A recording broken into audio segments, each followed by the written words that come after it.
Don't you dare use our toilet. A failure of a daughter-in-law like you isn't part of the family, and yet, you have the audacity to walk into our house as if it's your right. Such a shameless woman. We provide shelter to an outsider like you, but we didn't hear a single word of thanks. Thank you. What was that? I can't hear you. More importantly, how long do you plan on sitting there? The thought of you, dirty as you are, touching anything in this house, disgusts me. Your filth could spread, even pollute the air. From now on, take a bath outside. That should be good enough for you. But there's no public bath open at this time. What are you talking about? There's a park right over there. It has toilets and faucets, doesn't it? With those words, my mother-in-law locked me out of the house. Let's go back a bit in time. After marrying Mike, and since we both worked, I moved into his parents' house to live with his folks. I used to visit Mike's family home occasionally even before we got married, and each time, my father-in-law would treat me kindly, as if I were his own daughter. Having lost my father when I was young, I thought of my father-in-law almost like my own father. However, just before our wedding, my father-in-law fell ill and had been hospitalized by the time we started living there. On the other hand, my mother-in-law, in stark contrast to my father-in-law, started treating me coldly. In front of Mike's dad, she would smile and act gently towards me, but as soon as he was gone, she would say things like, "Your cooking is too salty. Are you trying to make me sick? The air feels worse when you're around," almost like verbal abuse. My mother-in-law, a stay-at-home wife, always at home, made the times we were alone together the most difficult. I began working longer hours just to avoid going home. My mother-in-law's sarcastic comments only grew more frequent as I continued to work late every day. Before I knew it, she would nag at me every time she saw my face and sigh exaggeratedly. One day, after coming home from work, I was greeted by my mother-in-law's usual scowl, telling me, "Don't walk around the house with your dirty body. You'll make everything dirty." I was hungry and wanted to eat dinner first, but reluctantly headed to the bath. However, my mother-in-law, standing in front of the changing room, looked at me with a disgusted frown. "You're not thinking of using our bath, are you?" But I thought I should clean off the dirt." Clean yourself outside. The audacity of thinking you can use our bath. How brazen of you. Outside, but at this time there are no public baths open nearby. If you go far enough, you'll find a place that's open, won't you? Look it up yourself. I'm a germaphobe after all. The mere thought of an unsanitary person like you in the same house makes me sick. What should I do then? You staying in the house will just spread the dirt. After all, a daughter-in-law isn't really family, so manage your own baths and toilet outside. How can I manage that? Quiet. There are toilets in the park. And there's even a faucet for bathing, right? Stop dawdling and get out. With that, my mother-in-law pushed me out. Standing outside the closed door, I was dumbfounded. I was used to being scolded with harsh words daily, but this was a first. I thought surely I would be allowed to use the bath by the next day, so I spent the night at an internet cafe a few stations away. But this thought of mine was naive. Days passed, and I was still not allowed to use either the bath or the toilet. I resorted to bathing at public baths, using my paycheck and relieving myself at a nearby park. Yet my mother-in-law's unreasonable demands didn't stop there. She eventually said, "Since I'm letting you live here, it's only right you give me your earnings. Rent. It's rent. Trying to live and eat for free. How utterly low can you be?" The money was meant to help support my mother living alone in the countryside, but overwhelmed by Lisa's insistence, I ended up handing over my salary. Mike saw how I was treated, but always put his mother first. Even on cold days when I had to go outside to use the restroom, he would turn a blind eye. Sometimes, he would even join his mother in mocking me. Over half a year of living with them, the treatment never improved. It only got worse. Why did I have to endure such treatment? I thought about this time and again. But Mike was on his mother's side, and his father was in the hospital. My own mother had suffered from stress-related illness in the past, and I didn't want to worry her. I had no one else to rely on. So I had no choice but to endure the unreasonable treatment every day. Life at home was tough, filled with constant nagging.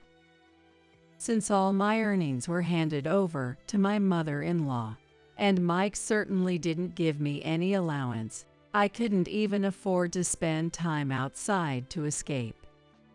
Moreover, since my mother-in-law didn't do any housework, I had to take care of all household chores, which meant even if I returned home late, I would still be scolded. I couldn't afford new clothes or even a visit to the hair salon, so my days were spent feeling increasingly worn out, both physically and emotionally.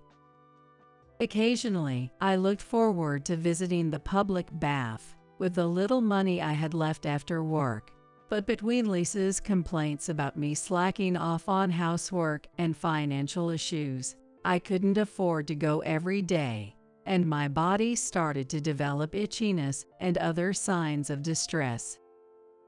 One day, as I was heading to the park to use the restroom, as usual, I saw my father-in-law. I remembered that he was scheduled to have a day out from the hospital, as his health had improved. I had planned to pick him up later, but it seemed he had managed to come back on his own. With the same kind and unchanged smile, my father-in-law greeted me as if nothing had changed. "Naomi, what are you doing here?" Just going to the restroom. The restroom. Don't we have one at home? Is it broken? No, it's not that. Is something the matter? Telling my kind father-in-law about how I've been treated at home would surely worry him. I didn't want to cause him any concern. However, unable to hold it any longer, I ended up telling him everything in a rush. I've been told that I'm not part of the family, so I shouldn't use the toilet or the bath in the house.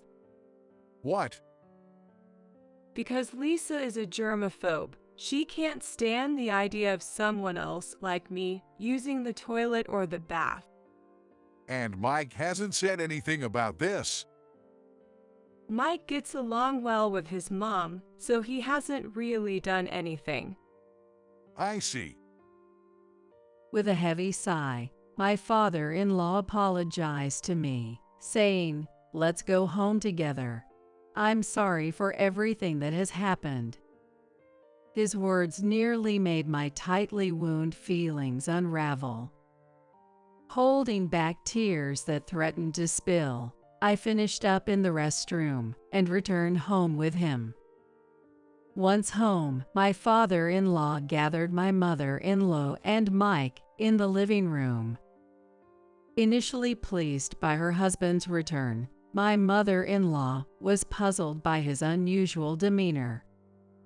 I've heard about what's been going on from Naomi. What are you talking about? Don't play dumb.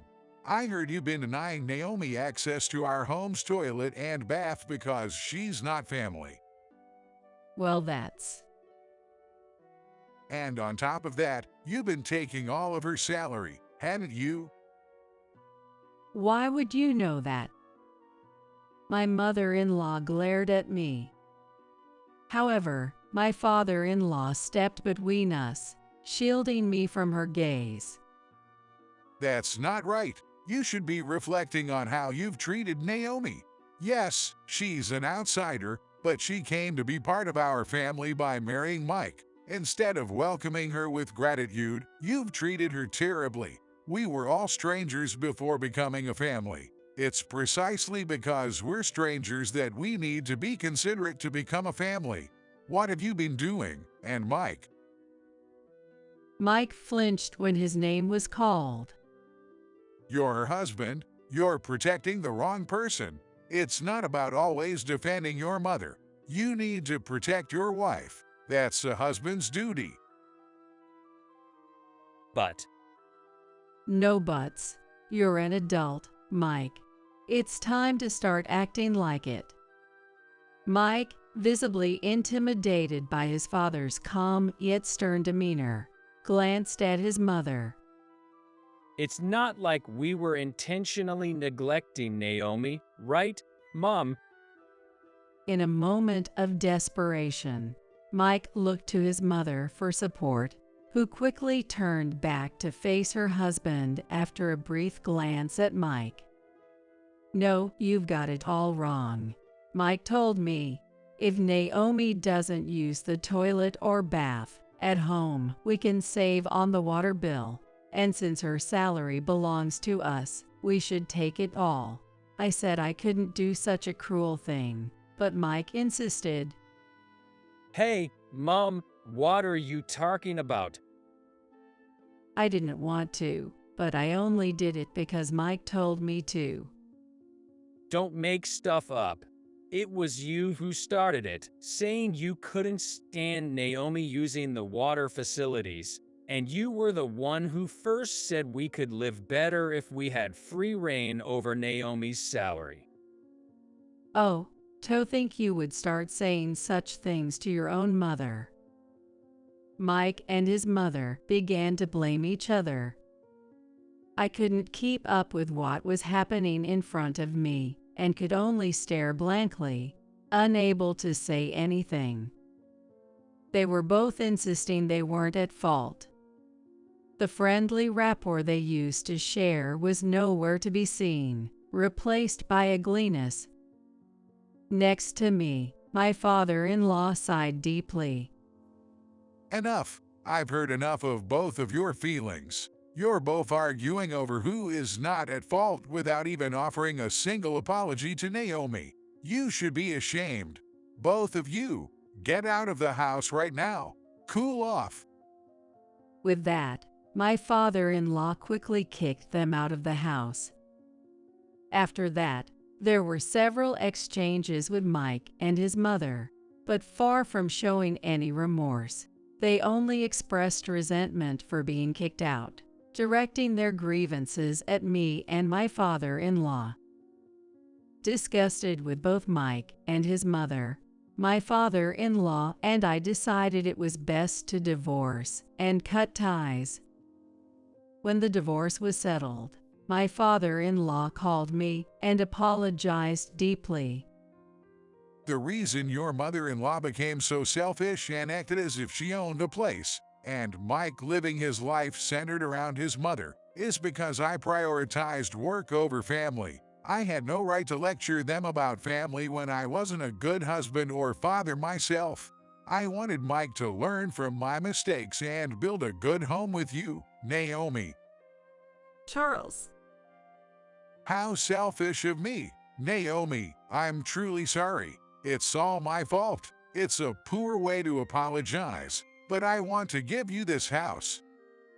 Charles, please lift your head. It's not your fault. And this house holds so many memories for you, right? I can't accept it. But I want to make it up to you somehow. I've caused you so much trouble. If you really want to make it up to me, could we sometimes have meals together? Meals? Is that really enough for you?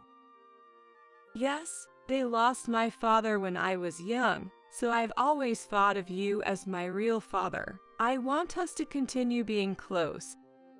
My father-in-law nodded at my words with a troubled yet happy expression. After that, I moved to an apartment and started living on my own. My father-in-law, who had been discharged from the hospital, seemed to have resumed life at home, and we often met up for enjoyable meals, catching up on each other's lives. In the course of our conversations, my father-in-law expressed a desire to meet my mother. It occurred to me that, apart from the wedding, my mother and my father-in-law had not met since. Although I divorced Mike, if I was going to maintain a relationship with my father-in-law, it seemed like a good idea for the three of us to have a meal together. About 3 months after the divorce, my mother, my father-in-law, and I went out to eat. Surprisingly, my mother and father-in-law got along well, and the meal went pleasantly. We hadn't been able to have a proper meet and greet before the wedding due to father-in-law's health and my mother's schedule, and we barely spoke beyond simple greetings at the wedding. Since they hadn't had much of a conversation before, it turned out that my mother and father-in-law, being close in age and sharing similar interests, hit it off quite well, and soon they were meeting up without me. The two of them quickly deepened their relationship, and now my father-in-law has truly become my father. I can still vividly remember how they came to me, a bit sheepishly, to discuss their plans to marry. I was so taken by surprise, touched, and so happy that I couldn't help but cry. My mother moved out from the countryside, and I gave up my apartment, so now the three of us live together happily in that house. As for Mike and his mother, according to what I've heard from my father-in-law, they're somehow managing to get by. Mike seems to be working hard to support his mother, but their relationship seems to deteriorate day by day due to her constant complaints and unreasonable demands. With me gone, it seems all of Mike's mother complaints have now turned towards him. Recently, overwhelmed by the stress of his job and the strain of living with his mother, Mike quit his job without discussing it with her. She seemed furious with him, but realizing that someone had to work to live, she reluctantly started working. But having been a stay-at-home wife and somewhat naive about the world, she struggles to find a suitable job and keeps quitting soon after being hired. From time to time, my father-in-law receives requests for financial assistance from Mike and his mother, but he has consistently refused them. He tells me and my mother they may be my family from the past, but the family I need to cherish now is this one right here, and he would look at us tenderly as he spoke. Besides, he continued, If there's anything I can teach those two now, it's that they might understand the pain of others through their own hardships. Maybe if they learn to be kinder to people, someone willing to help them will come along. He seemed a bit sad saying this. I, too, think about the future and the hardships it may bring, but I hope to never forget to be kind to others and cultivate a heart that considers others' feelings. I want to build a warm, gentle, and wonderful family like the one my mother and father-in-law have created.